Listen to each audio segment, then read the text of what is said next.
Hi, I'm Holly Hughes, or Marcherwitch.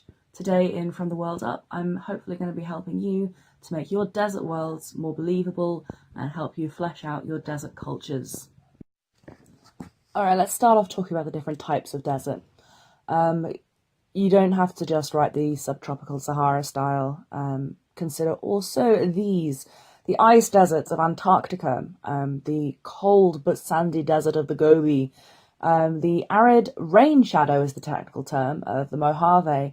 The Mojave Desert is one of the driest places on Earth. In fact, I think it is the driest place on Earth. Gets no precipitation at all. I'll talk about precipitation a bit more later. Also, the salt flats, and I'm going to try really hard not to pronounce this wrong. Please tell me how I'm meant to pronounce it. The Makgadik Gadi in Botswana. God, I sound so ridiculously posh when I talk about that kind of stuff. Anyway, so yeah, you've got to consider sand, rock, ice, mountains, dunes, flats. But what you have to remember, above all things, is that problems overlap. The desertification of the Sahara is the most famous. You know, you get hot, sandy winds going into Spain from the Sahara. It's spread exponentially, wiping out entire cultures. That means that the amount of water available dies out in the Gobi, as well as Sahara is very famous for it. The size of it increases exponentially. The only place where you don't have that kind of desertification spreading is, of course, the salt flats, because it's a salt deposit. It's not going to increase, whereas sand increases the more places it grinds down to nothing.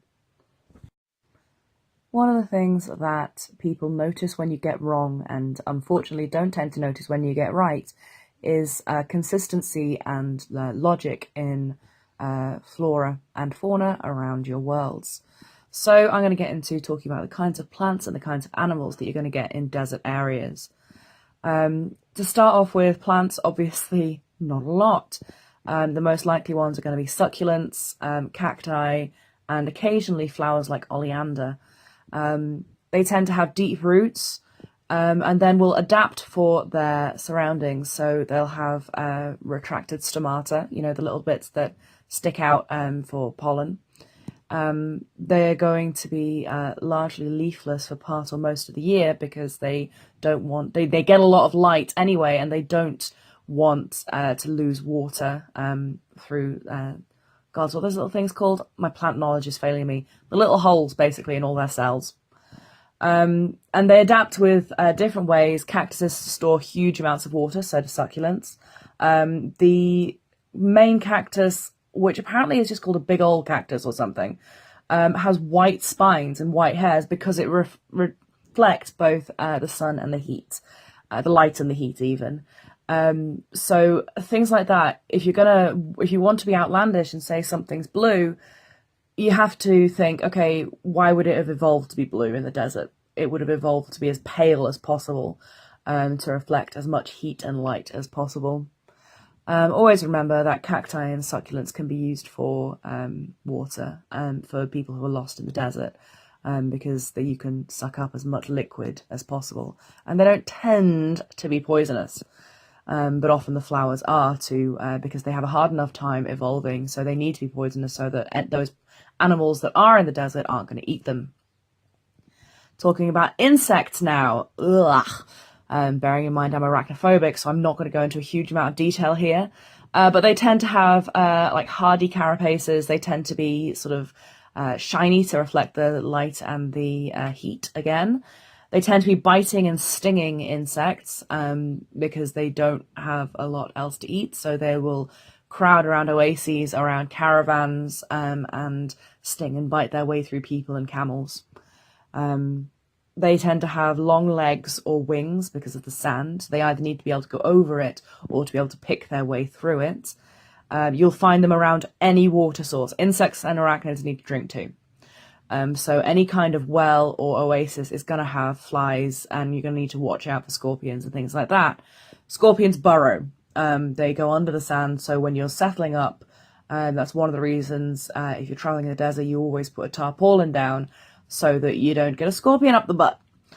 For animals, you're going to get burrowing rodents. They tend to have large ears so they can hear a great distance, because they want to be able to hear their attackers coming a long way off and burrow down into the earth. You're going to get things like wild camels, whatever else you want to include. The animal has to be able to carry large amounts of water or survive for a long time without it, if you want it to be able to cross the desert. Something like a cow or a horse is going to struggle.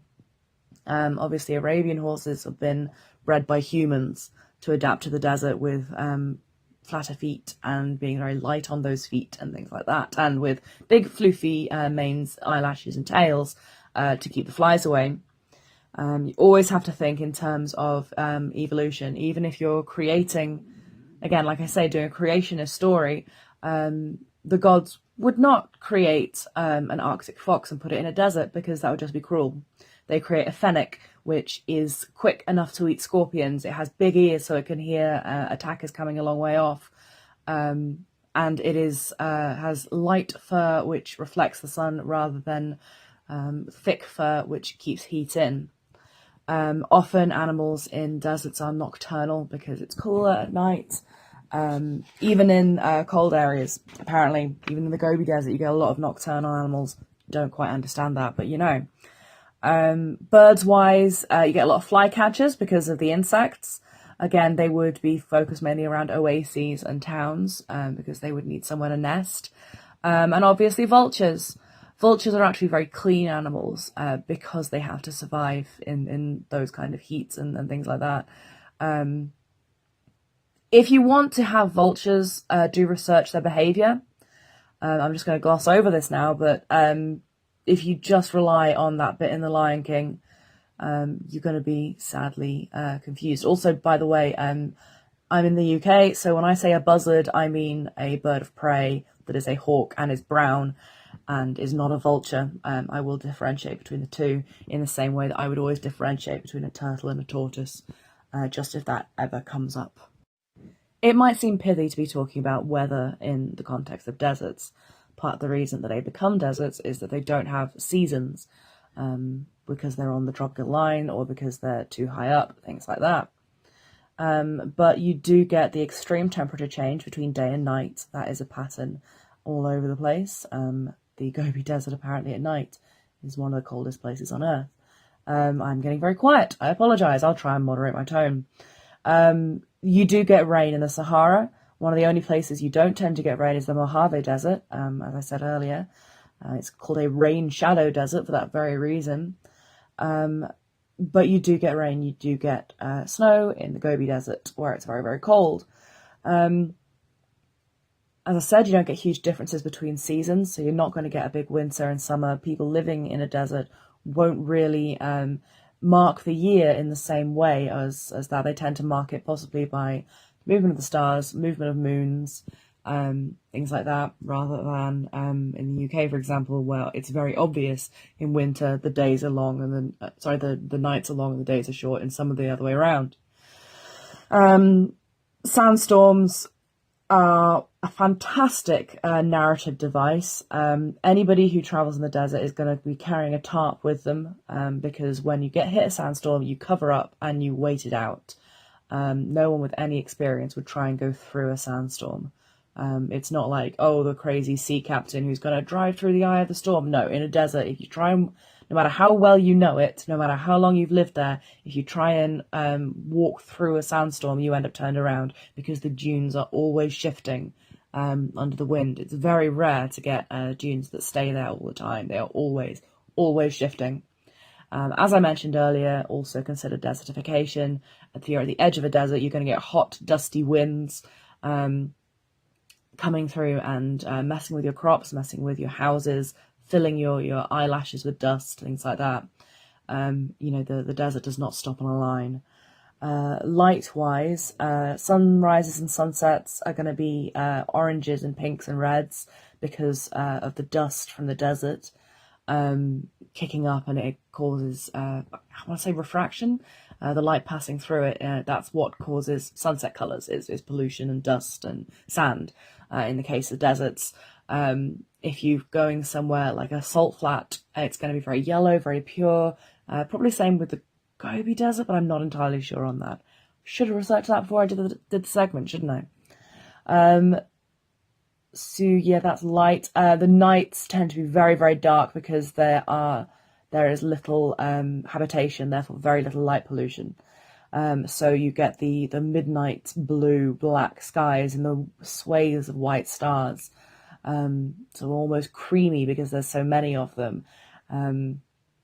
And they are very, very visible in the desert. Anybody who lives in a city, even in a medieval setting, there's going to be wood fires. You're going to have hills around you. You're going to have woodland around you. So seeing that massive expanse of sky, whereas if you live there, you might take it for granted. If you don't, you will always be astounded by that depth of darkness and the brilliance of the stars and the moon. Light is very, it's going to sound ridiculous, it's very bright because it's constantly reflecting off the sand, and there is nothing to absorb it.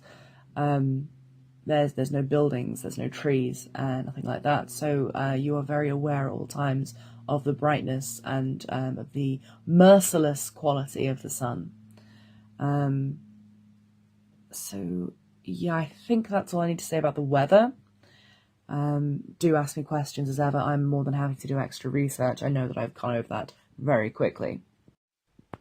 So let's talk about how to get water in a desert.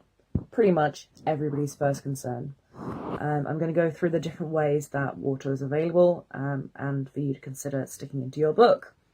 The first is oases. Obviously an oasis is oasis. Yeah, anyway. These are areas where there is natural water, a spring, a river, a lagoon, and therefore there is plant life and then frequently a settlement built around it. An oasis was not made holy, not sanctified, but was pretty much considered sacred ground. It's a protected area where anyone can come to trade, to meet with families, to interact with different tribes. There would be crops growing there. There would be funduks, which is the Arabic form of like a pub, but obviously tends to be in those areas non-alcoholic because alcohol dries you out in the desert.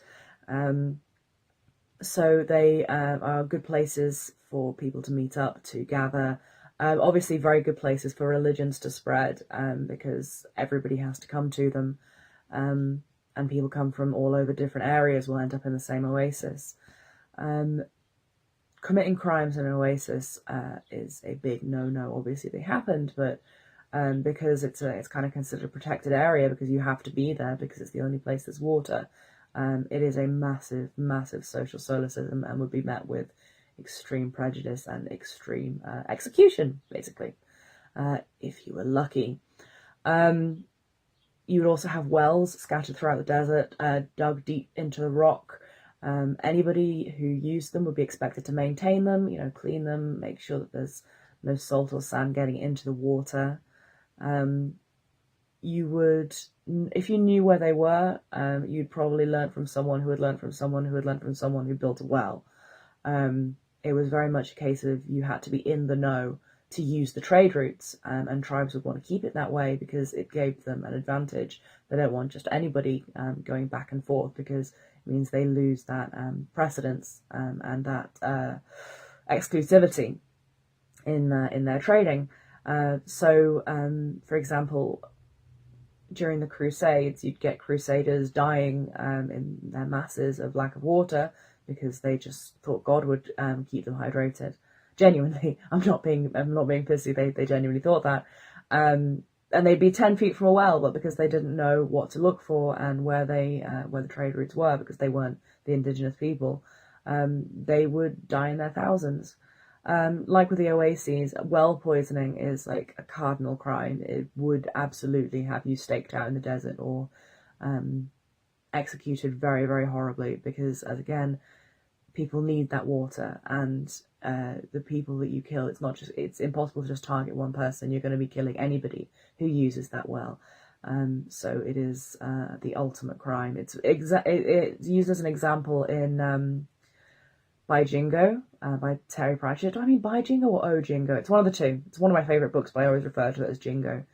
If they talk about the fact that this guy broke hospitality because he had to execute a guy who'd poisoned a well.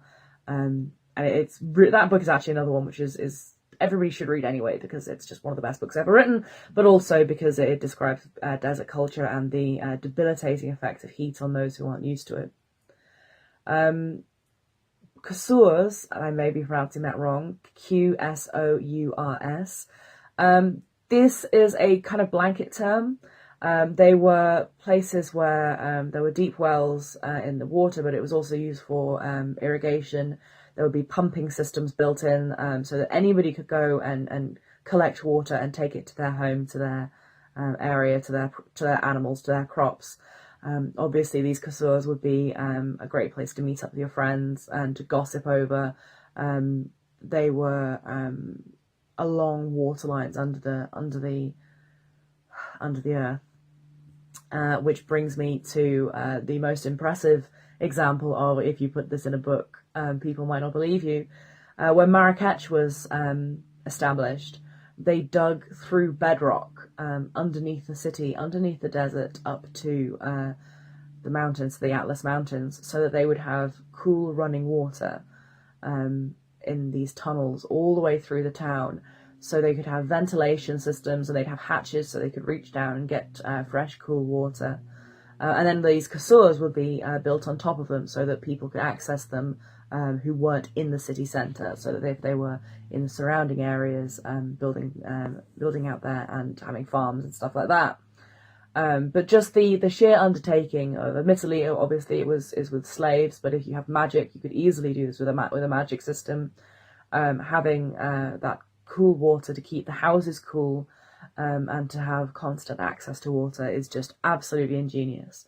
But yeah, you would always carry water with you. Camels, obviously, you would make sure that they had drunk lots of water before they left so that they could store their own water. It's why they are more efficient than horses, in one of the reasons anyway, they're more efficient than horses for deserts. But you would always carry water with you, and not just like one amount. You would always have twice as much water as you needed in case there was a sandstorm, or the horses or camels fell lame, things like that. And you always carried double the amount of water that you needed. So for all that the trade caravans would be carrying goods to be traded, a huge amount of their space would be taken up with water, food, and salt. So let's talk about culture. This is going to be the most important part to anybody who's doing some world building. You can possibly skimp on doing a bit of description, but your people need to be believable. So I'm going to talk through stuff. Obviously, I'm not own voice about this. I'm Welsh. Wales is pretty much the opposite of a desert, although the weather is frequently the same. Okay, so the most important thing in desert cultures is hospitality. That is consistent across many, many cultures and many, many continents. You never steal transport from someone. You never ignore a body in the desert in case that person is still alive. You always walk over and check and offer medicine and hospitality to anyone you find. Even if an enemy comes to your door and says, I need shelter, you were obliged to take them in, and there would be no fighting. There would be no poisoning at the table. It's very, very important and very linked into people's standing and the way that they were perceived. The Good Samaritan story, for example, that would be any person. It's not a big deal in desert culture. If you see somebody collapsed, you help them, because that could be you, and you never know when that might turn around. And so you never ever ignore a body, and you never deny hospitality to someone. Medically speaking, you're going to end up probably with circumcision, male circumcision, because of sand and small particles of rock getting in awkward places. So circumcision in a desert culture makes sense. They're probably going to know a lot about nutrition because they need to get as much as possible out of what little is available. So they are going to be quite canny in what it is they eat, how much they eat, things like that. Clothing wise, it has to be light but durable. So cottons, linens, things like that. It depends on the access that they have to threads. So it's going to be a lot through trade. If you're going to have leather, it's probably going to be goat leather, which is softer and lighter than cow leather, or one assumes camel hide. But that will probably be used for tarpaulins to go on the ground and to cover you during sandstorms rather than clothing. Obviously, cotton is available throughout the whole of the Maghreb, and that will be traded south. Likely, they will wear hair coverings and veils, not because they are modest or ashamed of themselves, but because it's how you keep yourself protected. It's a way of protecting your eyes and keeping your hair from getting weighed down with sand. Obviously, the spread of Islam has spread the link with being covered being a sign of modesty, but some of the old Berber tribes, like the Tuareg tribe, which continue to be matrilineal, it's the men who cover themselves, and the women, obviously they cover their hair, but they don't cover their faces. That is something to be considered, as the way that the religion can be exploited through exploitative through traditions that already exist. The culture of a desert people, they are likely to have very strong rules, because if you break the rules, you could end up dead, or worse, you could end up the entire tribe being dead because you were an idiot. So the people are naturally attuned to following orders and following dictums, and therefore when a dogmatic religion comes along with explanations and rules, they are more likely to follow it. They are more likely to follow a religion that makes you pray 5 times a day than one that sort of says you can pray whenever you want to, because it's built in, like that meditative aspect, because of the hours where you can't travel, or you have to bunker down during the hottest hours of the day, things like that. It is open to contemplation, and when you have nothing but sand to stare at, your mind works away. So religions flourish in desert cultures. You would also have strong traditions, because the family unit is very important. So the same families will travel the same trade routes, the same families will work in the same oases, and therefore traditions are passed down mother to daughter, father to son, going throughout. Wait there, just need to turn my page over. Doesn't that feel fantastic?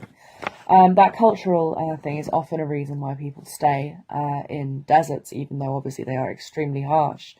You might have a sacred or cultural link to a place, to an area. This is very true, obviously, of the Mojave Desert and the Native Americans that live there.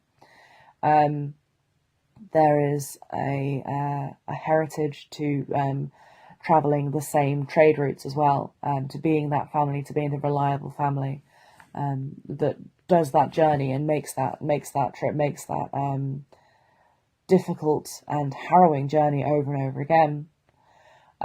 People might also stay because of outside cultures, outside influences have pushed them into a difficult place, like the story of Moses and the Jews leaving Egypt and therefore being nomadic for 40 years. That aspect of being pushed into a place that is not natural to you, but you having to learn how to live in very difficult situation, very difficult conditions.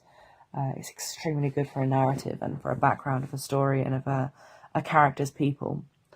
Opportunity is also a huge boon, I suppose is the word. If you are the first people to make that journey and to start trading gold north or cotton south, you have a huge monopoly on that. And so you become desert people because you are able to earn more and be important, to have standing, to better yourself that way. Goods that are inaccessible on one side are available on the other.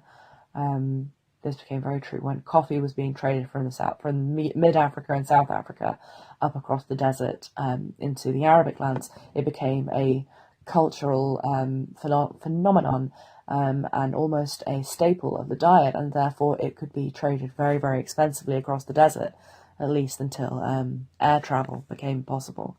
For example, you get a lot of gems and gold out of West Africa, gold especially, in what was the Ghanaian Empire, going north, and spices coming down from the Indies, sorry, not the Indies, from India, from Turkey and Persia and places like that, are then coming down and being traded in the opposite direction. There's also just that natural nomadic lifestyle, not so much a culture, but a way of living oasis to oasis and never stopping, never moving. And yes, there's trade along the way, but it doesn't always have to be the driving force. I'm certainly not saying that any nomadic tribes are doing it for capitalist gain. It's just the way that their life is, and for traveling peoples like the Romani, like the Tuareg, the Berber tribes, staying in one place is stagnant and wrong on a very deep level. Yeah, that kind of nomadism, when you get somebody who's nomadic meeting somebody who has lived in a city, you get an opportunity for that cultural backlash and complete inability to understand each other's point of view. Like me, a pagan, being best friends with a Catholic, just every so often we just shake our heads and go, I'm just going to back off from this because I don't get you. I don't get how your head works. At the Gobi Desert, the settlements there, the cities that were built up in the Gobi Desert, were largely built as trading posts, but also to prevent incursion on the more fertile and arable lands beneath. They didn't want the Mongols overcoming their border patrols, so they built into this freezing desert in order to stop them, therefore getting an eye on just how nice and lush the land was beneath. That is the reasons I have been able to think up for staying in such a place. Please add your own in your comments, let me know. And remember, if you're writing a fantasy, you can make this stuff up. If you want to do it, you can just start with the god told them to live there, and you're set. But understanding that nomadic aspect and the trade and the link to oases and points of water is very, very important. Finally, I'd really like to talk about some authors who do it right. I've already mentioned Terry Pratchett's by Jingo. Fantastic book, both culturally and just... Please read that book. I'd also like to talk about Trudy Canavan. Her Millennium series has some incredible desert descriptions. It's an absolute masterclass in world building, although the story comes very slowly, which is a bit disappointing. But just her style of writing the world and the descriptions and culture she creates are absolutely top notch. If you're going to write fantasy, you need to read Trudy Canavan just to understand just how detailed world building can be. I also recommend Guy Gavriel Kay's The Lions of Al Rassan, based on Maghreb, Al-Andalus culture. It's a fantastic description of desert areas, desert peoples, and obviously casts an eye on our own world's prejudices and things like that. Amazing book, incredible author. I genuinely have never managed to finish one of his books because I have chronic clinical depression and they're so intense and so real, and I just can't read them. But they're really good, and I desperately want other people to read them because he's amazing. I just can't do it myself. I recommend Teresa Tomlinson's Moonriders. That's a fantastic way of describing a tribe and the way that they interact. And likewise, Katie Masters' Bone Dancers. Quite similar tribal backgrounds, those two, and they both write the desert fantastically, the interaction of tribes fantastically, things like that. So I would definitely recommend those to help you write your own. Also, there's a bit of a how not to do it and how to do it in David Eddings' Elenium series. On the one hand, his description of the light over the desert and things like that is absolutely fantastic. On the other hand, all the goodies are white and all the brown people are stupid and led aside by a fanatical religion, and I can't read it anymore. And it was one of my favourite books growing up. But anyone with any kind of awareness at all is going to struggle. And anybody who isn't white is going to really get angry, I should imagine, and deservedly so. He was American, no surprise. It's a very sort of 1980s American view of desert culture, which is a real shame because the description is good, but it's a good way to understand how not to do it, and especially if you are a white colonial person coming from that culture, it's a very good example of how not to do it. Okay, so that's me out. I hope this is helpful. If you have any questions, if there's anything you want me to look into, please let me know. And as ever, if my voice tone is wrong, if I'm sounding weird or patronizing or anything like that, please tell me, because it's something I'm kind of paranoid about. Okay, have a good rest of day. Bye.